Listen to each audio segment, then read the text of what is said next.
Kalau kita lihat ada beberapa pola ya, beberapa instrumen yang menyebabkan kerusakan sistemik di Tesonilo ini. Yang pertama itu adalah dari oknum pemerintah.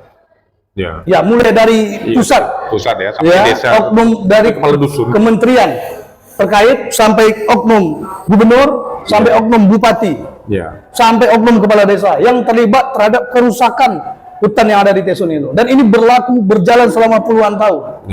Ya, yang kedua ini adalah korporasi-korporasi besar yang serakah, yang tamak, yang telah menikmati banyak profit keuntungan dari hutan yang ada di Riau. Ya, kalau kita buka data itu ada puluhan korporasi yang menikmati keuntungan dari perkebunan sawit yang ada di Tesonilo tadi.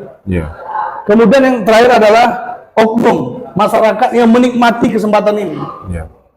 Ya, baik itu masyarakat yang dalam tanda kutip kelompok adat ataupun masyarakat yang di tanda kutip yang tidak tahu tentang wilayah tanah ulayat, yang tidak tahu masalah tanah hutan lindung.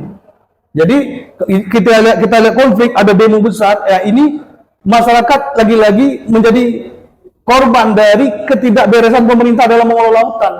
Seharusnya jika pemerintah tegas dari kemarin, tidak ada kerusakan yang terjadi di Tesonilo. Dan masyarakat harus tahu, bukan hanya Tesonilo yang dirusak. Di Rohul itu ada namanya Bukit Suligi. Hutan lindung, habis. Itu di Rokan Hulu juga ada.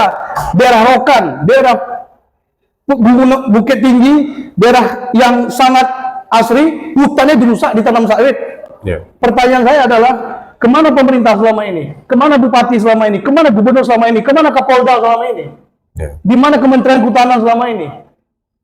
Jadi kerusakan yang terjadi di Tesonilo adalah kerusakan sistemik yang diciptakan, yang dilakukan oleh oknum-oknum pejabat pemerintah dan oleh perusahaan-perusahaan besar yang menikmati keuntungan dari puluhan ribu tanah yang dieksploitasi.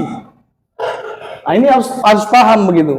Jadi oleh karena itu hari ini good news-nya adalah Presiden Prabowo punya komitmen untuk melakukan pencegahan dari kerusakan hutan yang lebih rumit, yang lebih sistemik. Tapi kita berharap ini konsisten. Iya, betul. Ini konsisten. Hutan yang sudah ditebang jangan sawit ditanam kembali.